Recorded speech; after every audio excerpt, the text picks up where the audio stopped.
ইসরায়েলের সঙ্গে যুদ্ধের শুরুতে যুক্তরাষ্ট্র ইসরায়েলের হামলায় আয়াতুল আলী খামেনি নিহত হয়েছিল বলে উল্লাস করেছিল ট্রাম্প ও নেতানিয়াহুর। এমনকি শুরুতে খামেনি মারা যায়নি এবং ভালো আছেন বলে জানানো হয়েছিল। এরপর ইরানি গণমাধ্যম জানিয়েছিল আয়াতুল্লাহ আলী খামেনি শহীদ হয়েছেন, কিন্তু খামেনির জন্য ইরানের জানালা ও দাফনের দিন তারিখ নির্ধারিত করা হলেও পরে আর সেটি করা হয়নি। যদিও খামেনির মৃত্যুর বিষয়টি এখনো মেনে নিতে পারেনি মুসলিম বিশ্ব। খামেনি নিহত হওয়ার খবরের পর ট্রাম্প ভেবেছিল যে ইরান আত্মসমর্পণ করবে, কিন্তু ট্রাম্পের ভাবনার ঠিক উল্টোটি ঘটে। খামেনির মৃত্যুর খবরের পর যুদ্ধবিরতির প্রস্তাব নাকচ করে আরো বেশি শক্তিশালী হামলা চালিয়ে ইসরায়েল ও যুক্তরাষ্ট্রকে নাকানি চোবানি খাওয়াচ্ছে ইরান।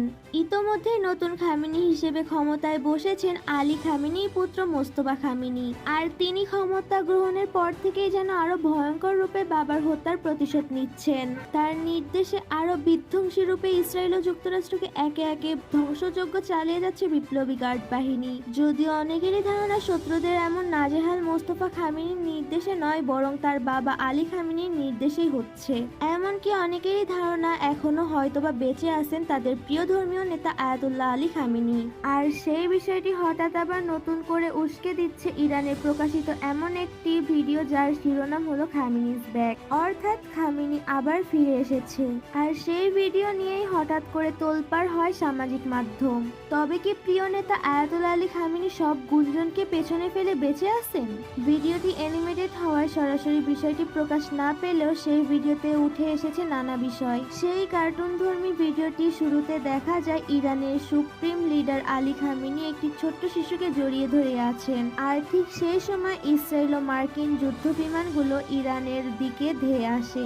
এতে করে খামেনি নিহত হন বলে দেখানো হয়। অন্যদিকে ভিডিওটিতে দেখা যায় ধ্বংসস্তূপের মধ্য থেকে খামেনির ছেলে মোস্তফা খামেনি তার বাবার আংটিটি তুলে নেন, এরপর আংটিটি নিজে পরে নেন।